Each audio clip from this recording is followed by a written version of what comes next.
Rahasia apa?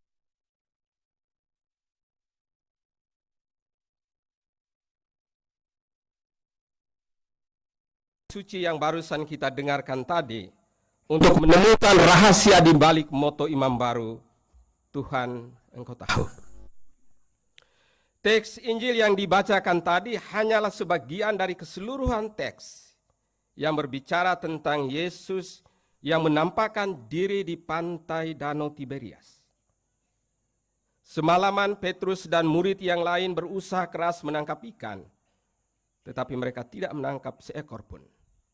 Dan tiba-tiba Yesus berdiri di depan mereka dan meminta mereka menebarkan jala sekali lagi. Pada saat itulah mujizat terjadi. Jala penuh dengan ikan. Petrus yang mulai sadar bahwa yang menyuruh mereka itu adalah Yesus, menceburkan diri ke dalam laut dan berenang ke arah Yesus yang berdiri di pinggir pantai. Di pantai Yesus sudah menyediakan ikan dan roti bakar untuk sarapan pagi, dan mereka pun makan bersama. Dan justru pada saat makan bersama inilah Yesus mengajukan pertanyaan kepada Petrus, apakah engkau mengasihi aku melebihi mereka yang lain? Pada pertanyaan pertama dan kedua, Petrus dengan percaya diri dan tegas menjawab, benar Tuhan, aku mengasihi engkau. Tetapi pada pertanyaan ketiga dia sendiri mulai ragu dengan jawabannya. Dia sadar bahwa kadar atau kualitas cintanya kepada Yesus tidak seberapa. Dan karena itu dia memperbaiki jawabannya sendiri dengan mengatakan, Tuhan engkau tahu segala sesuatu. Engkau tahu bahwa aku mengasihi engkau. Bapak, Ibu, saudara-saudari yang terkasih. Kata kunci dari kedua bacaan yang barusan kita dengarkan tadi adalah kasih atau cinta. Ini juga yang menjadi tema misa tabisan imam pada tanggal 1 Oktober yang lalu. Kasih tidak berkesudahan.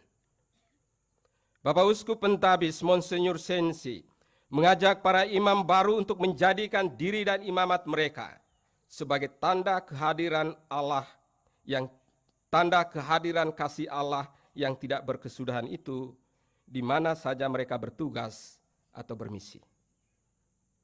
Ada begitu banyak teks dalam kitab suci yang berbicara tentang kasih.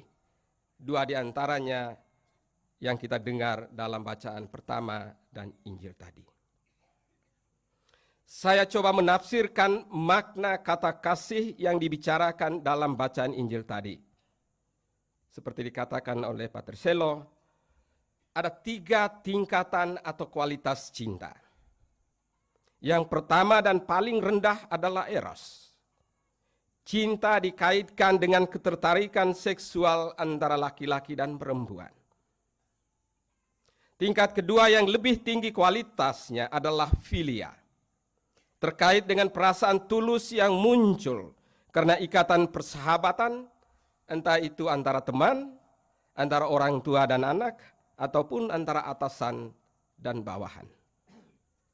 Di sini cinta tidak lain adalah perasaan aman dan percaya satu terhadap yang lain.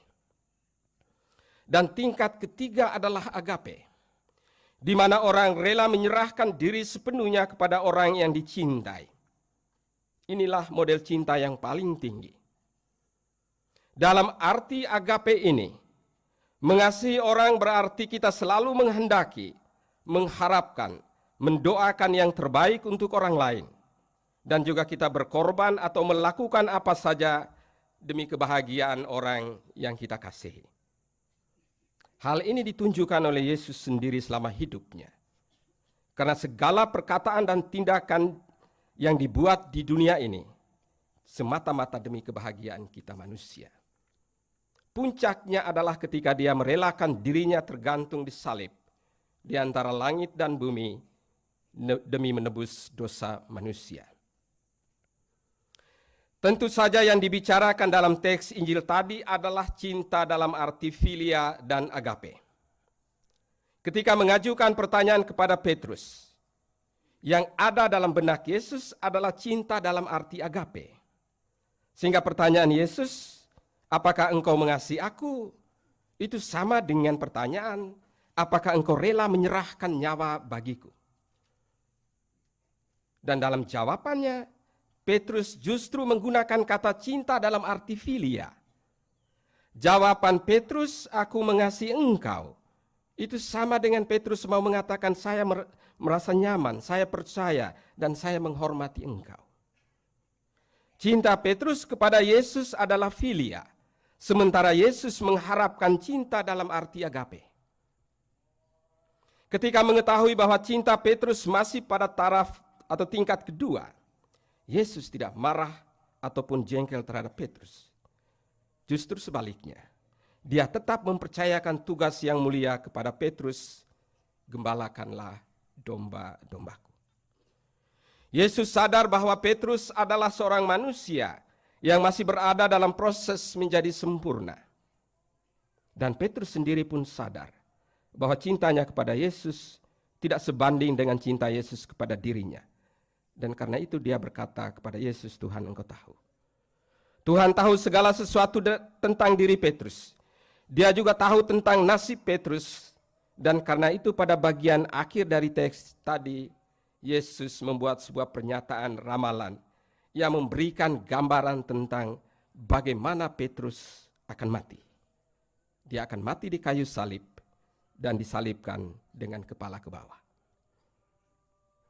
Dengan mengatakan demikian, dengan mengatakan Tuhan engkau tahu, Petrus sesungguhnya mau memasrahkan seluruh dirinya pada kehendak dan rencana Allah sendiri.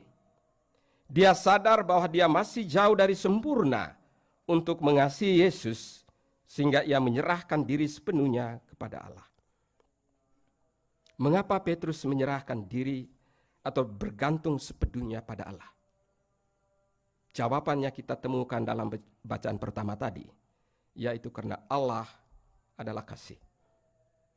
Yohanes mengajak kita manusia untuk saling mengasihi karena Allah yang kita imani adalah kasih.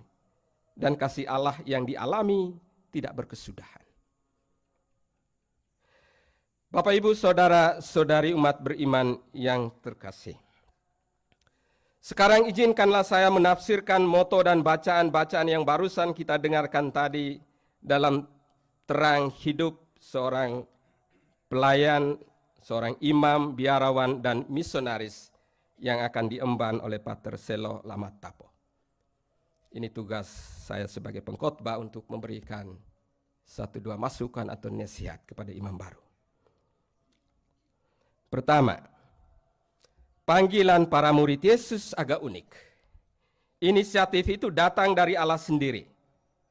Ketika Yesus berjalan di pinggir pantai, dia melihat beberapa anak muda yang sedang membereskan jala. Dia hanya mengatakan, ikutilah aku, dan mereka semua meninggalkan jala dan mengikuti Yesus. Mereka adalah orang-orang biasa dan sederhana. Allah yang adalah kasih berinisiatif memanggil mereka.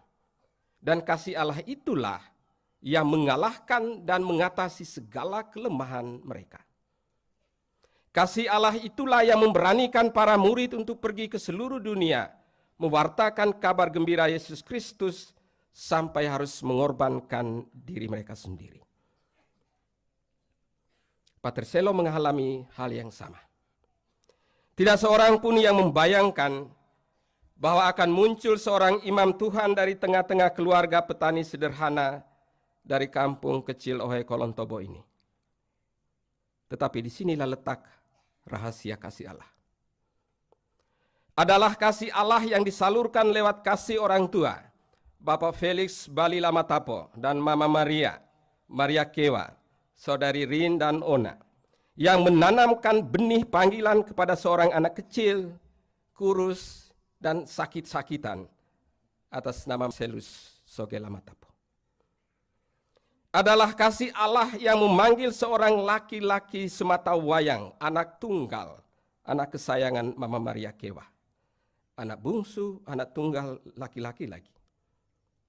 Saya kalau tidak salah mengerti syair yang tadi dinyanyikan di depan di rumah Om, itu berbicara tentang sedikit meratapi hal ini.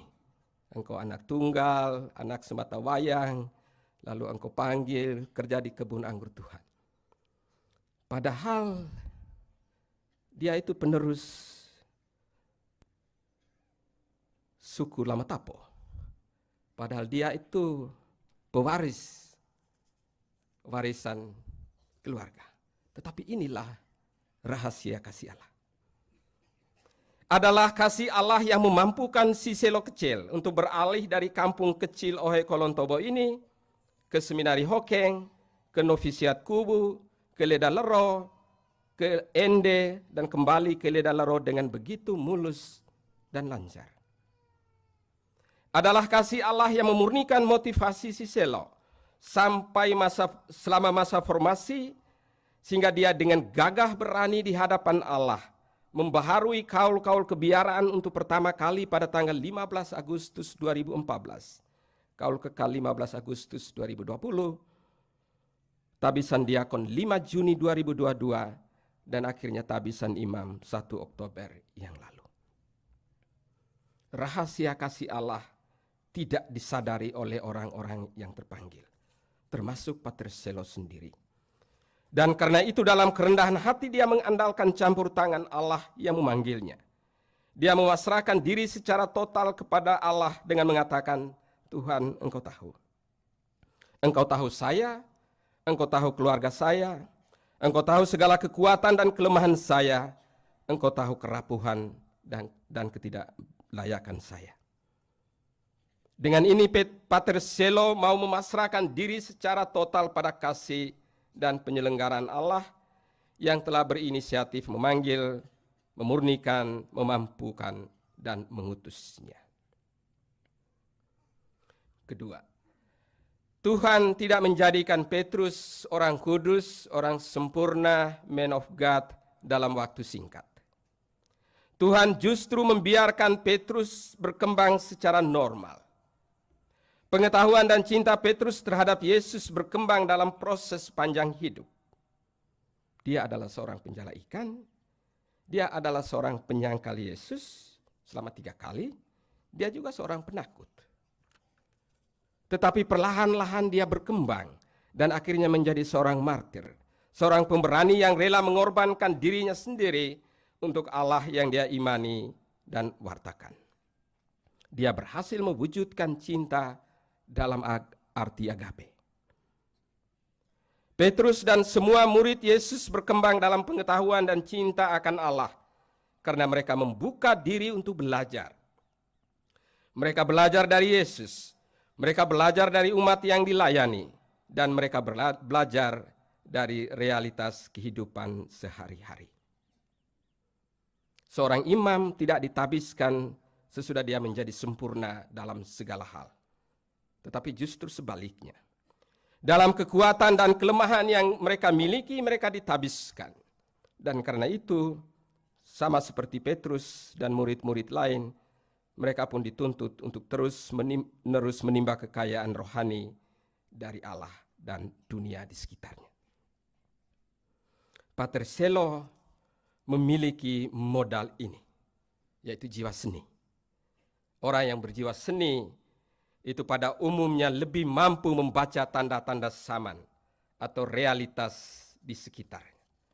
Karena karya sastra yang mereka hasilkan itu adalah pergumulan mereka dengan realitas kehidupan yang mereka alami sendiri.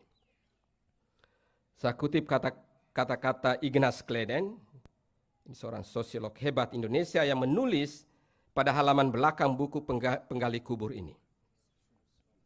Penggali sumur. 15 sumur yang 15 cerpen dari antologi ini merupakan 15 sumur yang digalinya dari kehidupan sosial budaya penduduk desa. Seorang imam harus belajar dari umat yang dilayani, dari rekan-rekan kerja, dan terutama belajar dari tradisi dan kebudayaan masyarakat setempat. Kemarin mulai dari pelabuhan Leuleba sampai di rumah, ada banyak hal positif. Sapaan adat, sair lagu, yang tentu kaya dengan pesan religius, pesan sosial dan moral. Kebijaksanaan seperti itulah yang harus menjadi inspirasi bagi seorang imam dalam menjalankan karya-karyanya. Ketiga, mengapa Selo tidak menjadikan seluruh pertanyaan Petrus, Tuhan engkau tahu bahwa aku mengasihi engkau, sebagai motonya? Jawabannya itu ditemukan dalam refleksi Pater Selo yang dikemukakan pada pengantar tadi. Mengasihi atau mencintai Tuhan bukan perkara mudah. Cinta akan Tuhan membutuhkan kesetiaan dan pengorbanan. Sama seperti Petrus, Pater Selo pun sadar bahwa tingkatan cintanya terhadap Yesus tidak sebanding dengan cinta Allah yang telah dialaminya. Ada kesadaran akan ketidakberdayaan dan ketidaklayakan di hadapan Allah karena kerapuhan dan kelemahan manusiawi. Tetapi kesadaran itu tidak boleh menghalangi kita menyerahkan diri sepenuhnya kepada Tuhan. Semua itu harus dipasrahkan kepada kehendak dan penyelenggaraan Allah sendiri.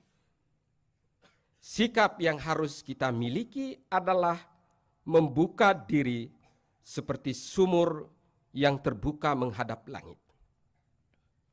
Dalam penggali sumur, Selo menulis, keberadaan sumur yang terbuka menghadap langit itu tidak hanya memperpanjang hidup kami di musim kemarau, tetapi menumbuhkan cinta, persaudaraan, keakraban, dan kebersamaan warga di kampung. Di sumur itu kami menunggu giliran sambil bercerita, melepas penat kerja seharian, dan bergurau dalam suasana penuh keakraban. Siapapun yang datang ke sumur itu pasti menemukan cinta yang bahagia dan menyaksikan persatuan himpunan manusia yang tidak membedakan suku, agama, dan ras di kolong langit ini. Akhirnya, mengasihi berarti kita mengharapkan, menginginkan, mendoakan yang terbaik bagi orang yang kita kasihi, atau agar orang yang kita kasihi bahagia. Hari ini kita semua yang hadir di sini mengungkapkan rasa syukur dan terima kasih kepada Allah, karena dalam kasih-Nya Dia memanggil dan mengutus dari tengah-tengah keluarga, KBG dan Proki ini seorang imam Tuhan. Rasa syukur ini juga disertai dengan tanggung jawab. Kalau kita sungguh mengasihi imam Tuhan, Pater Selo, maka adalah tugas kita untuk selalu mendoakan dia, agar dia bahagia dalam tugas pelayanan sebagai imam di tanah Amazon, Brasil. Adalah doa Bapak Mama Maria dan umat di KBG, seperti diakui oleh Pater Selo, yang telah menghantar beliau menerima tabisan ini. Doa yang sama masih dibutuhkan oleh Pater Selo. Dalam kerendahan hati dan kepasrahan, hendaknya kita berdiri di hadapan Tuhan dan berseru, Tuhan, Engkau tahu segala sesuatu tentang Pater Selo, penuhilah dia dengan kasih-Mu. Amin.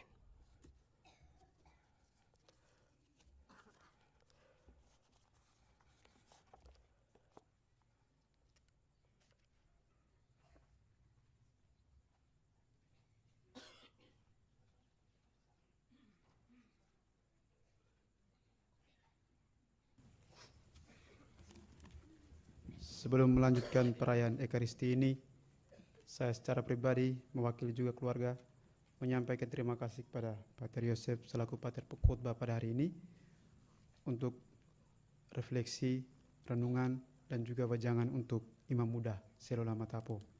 Sekali lagi Pater, terima kasih.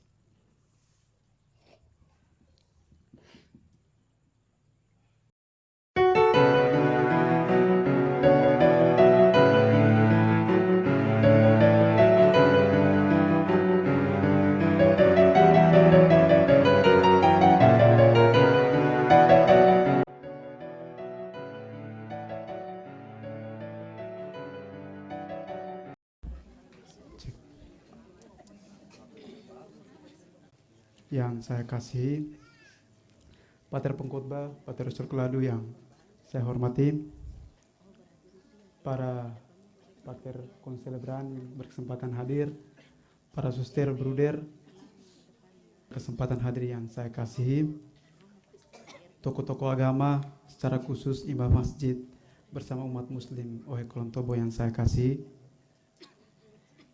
panitia misa perdana yang saya hormati, dan Bapak Bupati bersama Ibu, penjabat Bupati bersama Ibu yang saya kasih pula, Bapak Ketua DPR bersama dengan Ibu yang saya kasihi, seluruh umat beriman dari mana saja. Ini ada tamu-tamu saya juga dari Ende, Solor, Waiklibang, Larantuka, Momere, Lambata, dan juga yang sedang menyaksikan mengikuti perayaan ini melalui siaran langsung.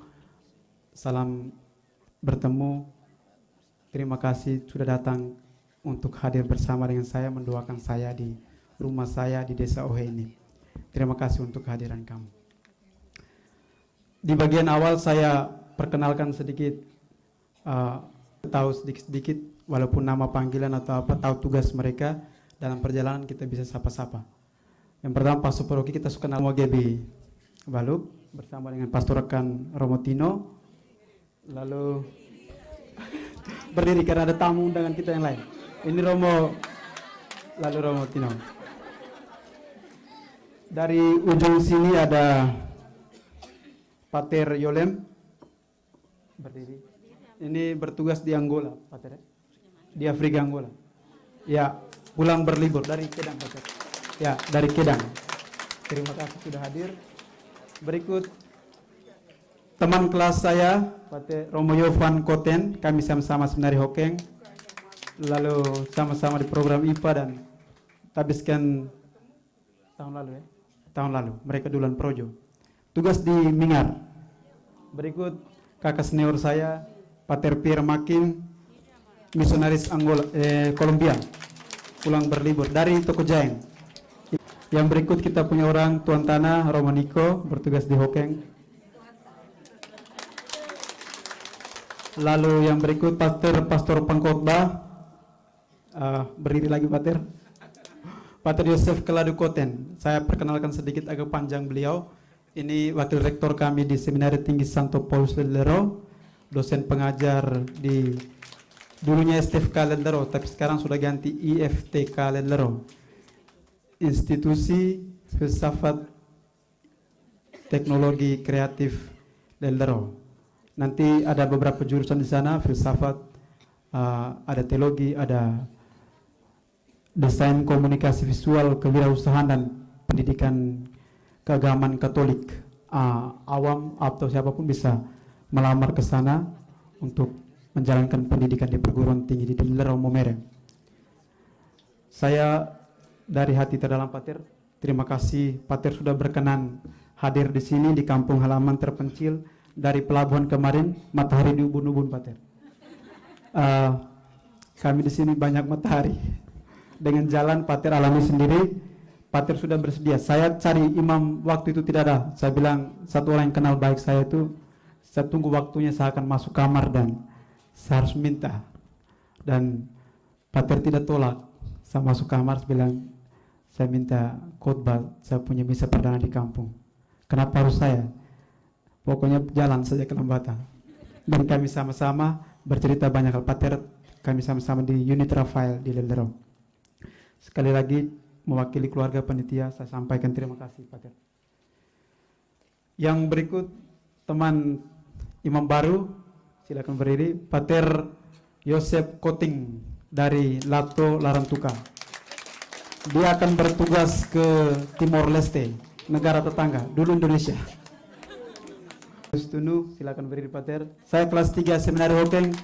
Pater masih menjabat sebagai frater top di Seminari Santo Domingo Hokeng. Sekarang bertugas di Lamahora. Yang berikut Om Bos saya, Pater Bojes, atau ini orang kampung Nuho, tapi orang panggil dengan Bojes. Bertugas di Angola, ya Pater. Sekarang berlibur. Bersama dengan Pater Pierre mereka berlibur. Satu angkatan, ya Pater. Adik kelas, kayak Bojes adik kelas. Dan paling ujung Romo Marno, bertugas di Medan Romo, dari Pukang Romo. Dan yang paling terakhir senior kita, Pater Romo Amatus Vitak. Romo, silakan berdiri.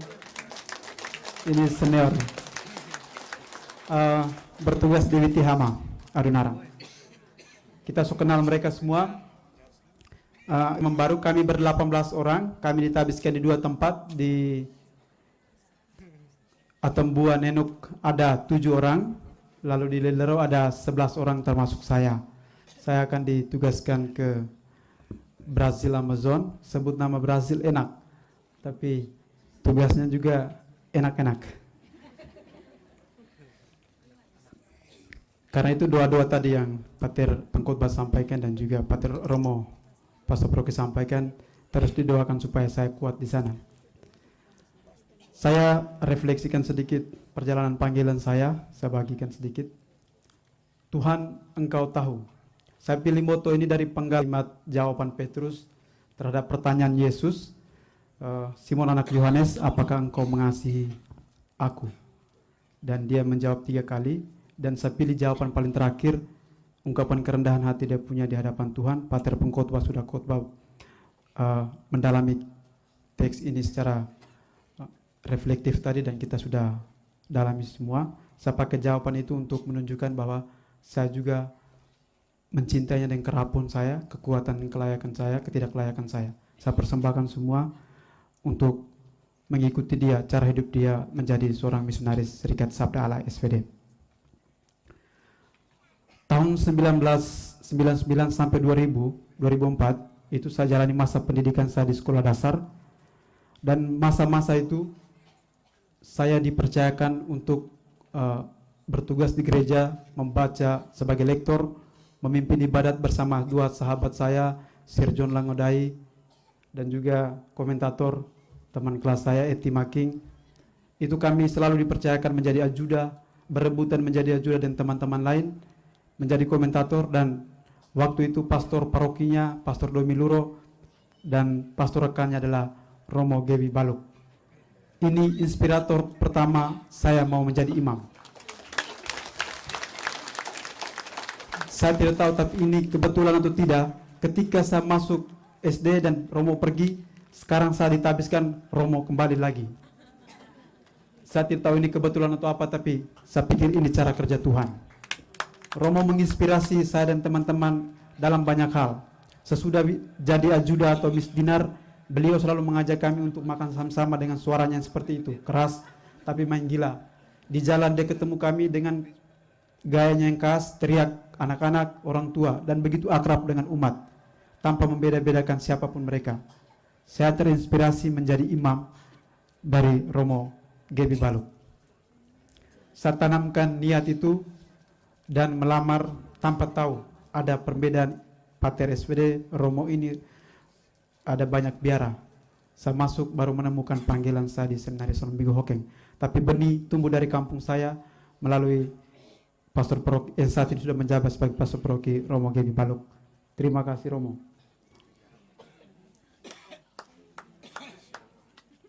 Saya tidak pernah menyangka niat tulus menjadi imam tumbuh di usia saya yang kecil itu, di dalam perjalanan mengorbankan banyak hal. Felix Bali, ayah saya tercinta, lelaki yang kini semakin tua dan kurus seperti saya, seorang petani dan peternak. Ibu saya Maria Kewa, yang wanita kini sudah beruban dan kurus juga seperti saya. Waktu saya sampaikan niat saya masuk seminari Hokeng menjadi imam, mereka harus putar sosok yang tidak lagi muda, sudah tua. Mereka hidup dalam kesederhanaan, berjuang untuk masa depan anak-anak mereka, saya dan dua saudari saya, Rin dan Ona. Saya yang kecil waktu tidak memahami semua itu. Yang penting cita-cita luhur saya harus tercapai. Niat itu tumbuh subur sampai waktu ketika kakak saya memutuskan untuk pergi merantau. Rin dan Ona harus kuburkan pendidikan mereka.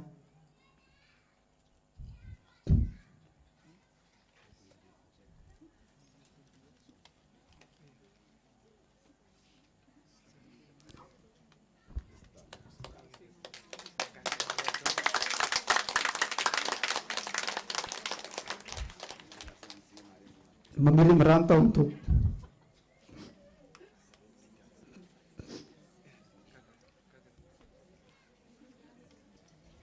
membiayai pendidikan adik bungsunya yang saat ini berdiri sebagai pater selula Metapa SUD.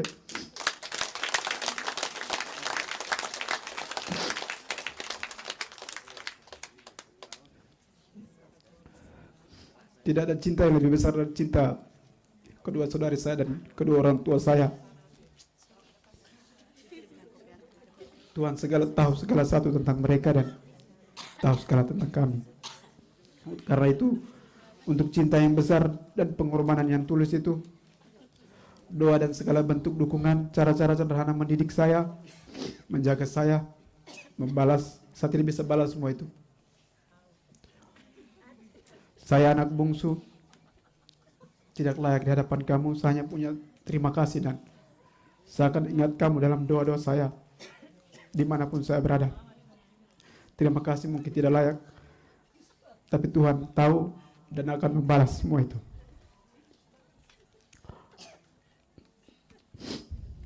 Perjalanan panggilan saya juga tumbuh dalam keraguan banyak orang.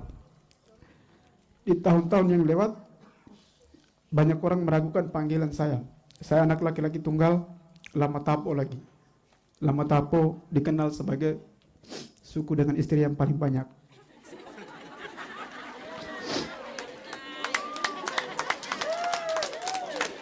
Ada yang coba ke sana tapi gagal. Sehingga ketika saya membulatkan niat saya menjadi calon imam, banyak yang meragukan. Tunggal dan dari Lama Tapo lagi. Tidak akan mungkin. Bisa tidak. Tapi adakah sesuatu yang datang dari Lama Tapo? Saya buktikan hari ini.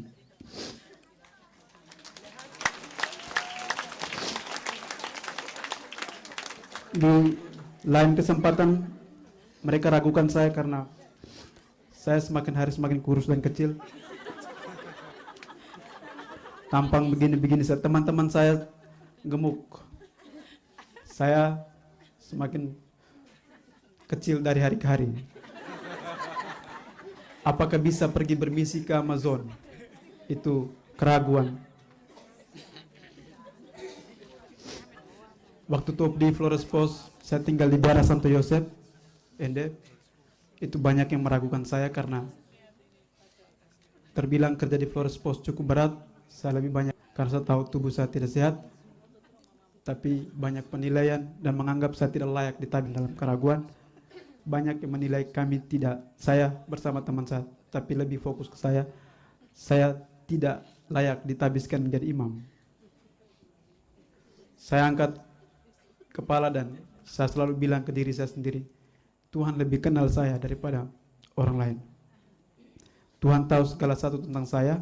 Dia lebih dulu mencintai saya dengan cinta tanpa batas karena Dia sendiri adalah kasih, seperti Yohanes lukiskan tadi. Karena itu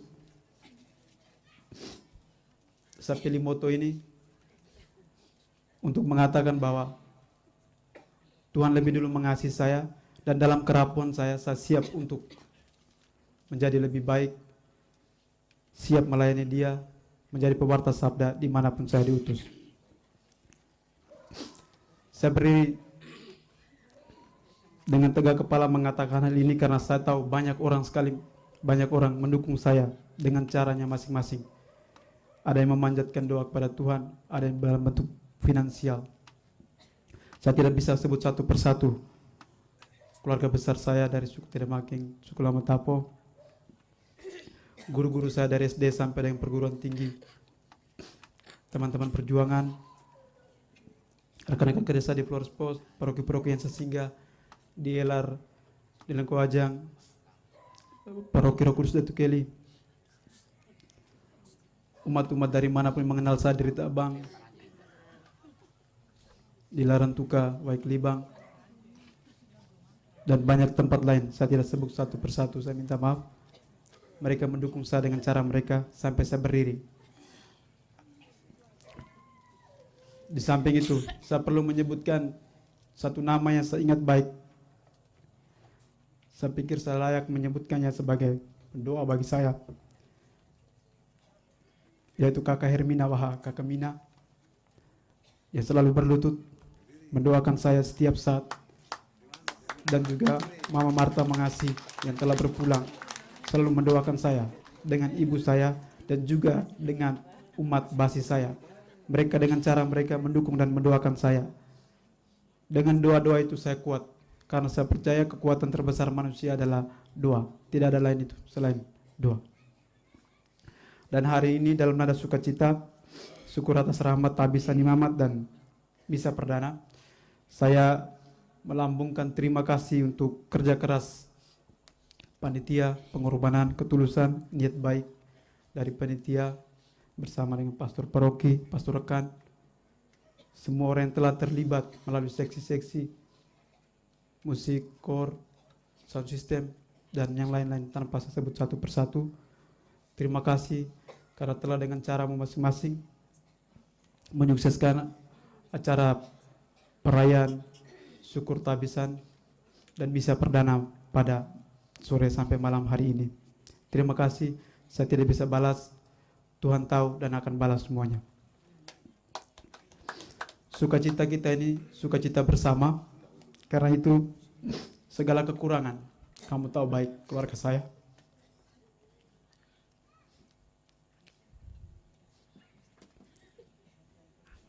Kamu tahu baik keluarga Lamatapo.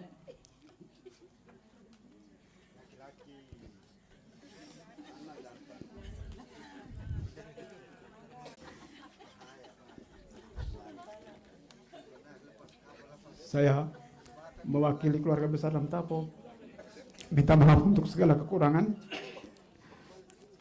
kesalahan, dan apapun bentuk yang telah menyinggung atau menyusahkan kamu semua, khususnya dalam perayaan ini. Dari persiapan sampai saat ini, adat istiadatnya sampai gerejanya, saya minta maaf.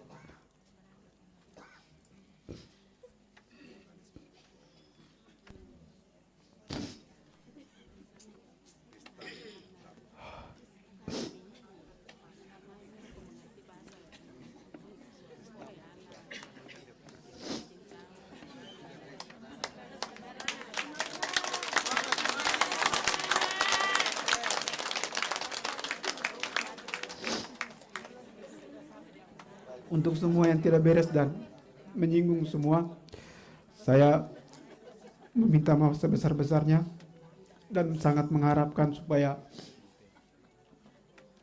ake geni muri, ake beke,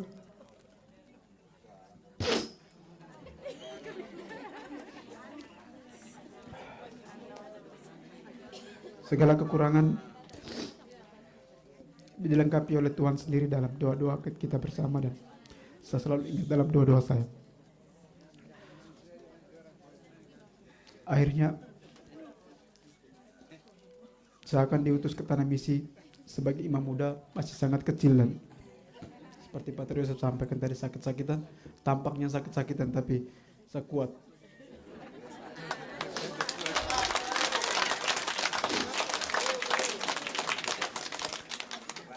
Saya hanya minta tidak ada lain selain doa. Itu kekuatan sejak kecil sampai dengan saat ini. Satu itu saja, sebut nama saya dalam doa-doa. Bapak, Mama, Om, Tante, sahabat, saudara, kenalan semua, Pater, Romo, Bruder, Suster, ingat saya dalam doa.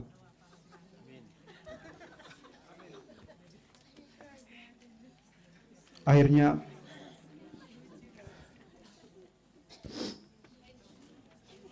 Saya aturkan terima kasih dan permohonan maaf terlebih jika salah menyebut nama-nama atau sambutan ini.